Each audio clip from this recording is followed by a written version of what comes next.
আজ চলে এলাম নাসিকের এক ঐতিহাসিক ও আধ্যাত্মিক স্থানে পাণ্ডবলেনী। এই পাণ্ডবলেনীর ইতিহাস শুরু হয় প্রায় খ্রিস্টপূর্ব প্রথম শতক থেকে এবং খ্রিস্টীয় দ্বিতীয় শতক পর্যন্ত এই গুহাগুলো তৈরি হয়। এখানে মোট 24টি প্রাচীন গুহা রয়েছে, যেগুলো মূলত বৌদ্ধ ভিক্ষুদের জন্য তৈরি করা হয়েছে। এই গুহাগুলোর মধ্যে আছে চৈত্য ও বিহার, যেখানে ভিক্ষুরা থাকতেন, ধ্যান করতেন আর শিক্ষা দিতেন। কিছু গুহার ভেতরে আজও দেখা যায় শান্ত ধ্যানমগ্ন বুদ্ধের মূর্তি, যা সে সময়ের শিল্পকলা ও বিশ্বাসের এক অসাধারণ নিদর্শন।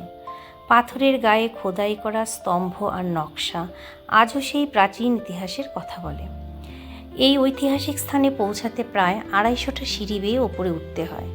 উঠতে উঠতে একটু ক্লান্তি আসে ঠিকই, কিন্তু ওপরে পৌঁছানোর পর সব পরিশ্রম যেন সার্থক হয়ে যায়। কারণ একেবারে উপরে উঠে দাঁড়ালে চোখের সামনে খুলে যায় পুরো নাসিক শহর। আকাশ, হাওয়া আর চারপাশের অপূর্ব দৃশ্য মিলিয়ে এক অনন্য শান্তির অনুভূতি তৈরি হয়। পাণ্ডবলেনী শুধু প্রাচীন গুহার সমষ্টি নয়, এটা ইতিহাস ও আধ্যাত্মিক আর প্রকৃতির এক সুন্দর মিলন, যা মনকে ছুঁয়ে যায় আর অনেক দিন মনে থেকে যায়।